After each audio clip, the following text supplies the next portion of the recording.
So the purpose of this hearing is really to focus on affordable and reliable energy.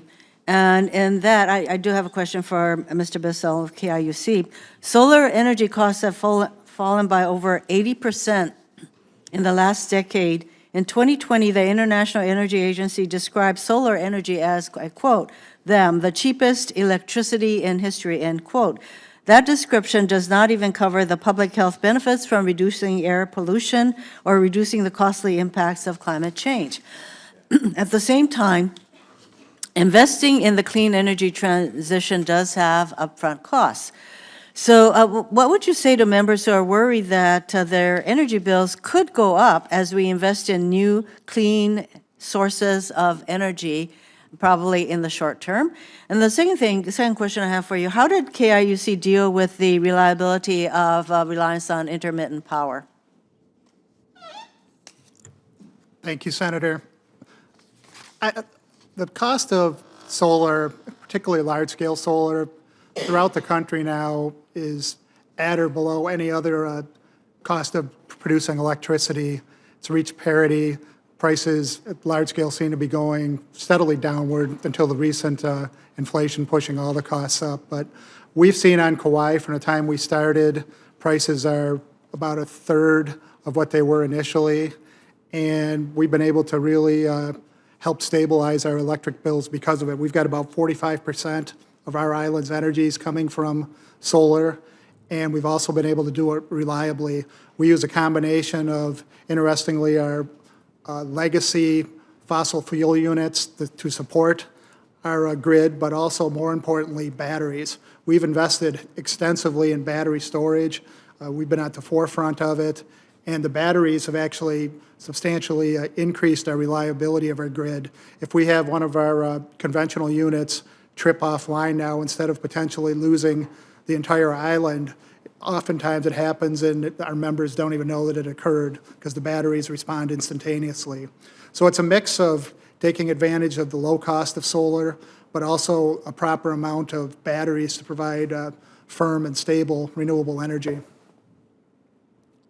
And I think here you see, you've also gone into the community to encourage them to use energy efficient refrigerators, et cetera, and to enable them to understand how much energy they are actually using by, I think you've passed out ways that they could measure their at-home energy use. So it's a combination of initiatives that KIUC has really pushed that's led to where you are now.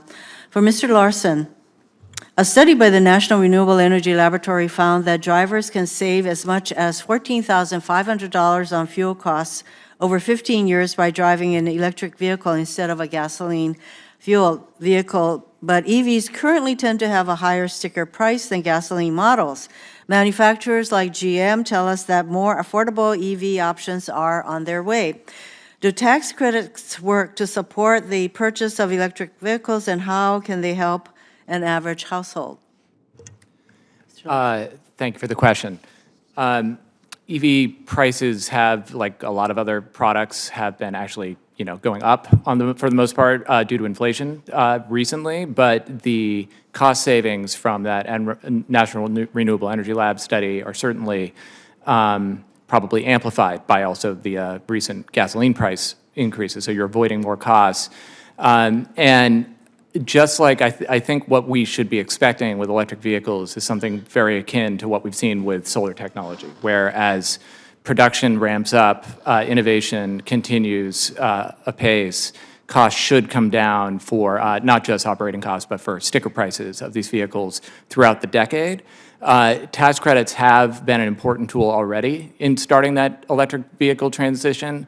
Tax credits going forward that can incentivize deployment of an array of technologies for diversifying the light-duty fleet. So electricity, fuel cells, other things could be very important to making those vehicles more accessible to lower-income households and for the types of households that actually do the most driving. And so I think that's one tool that could be quite important, along with other investments around charging infrastructure and all the other associated technology you're going to need to really support a ramp up in deployment.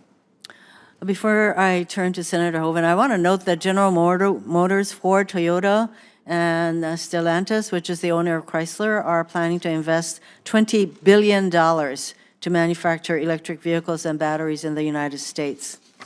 Senator Hoeven.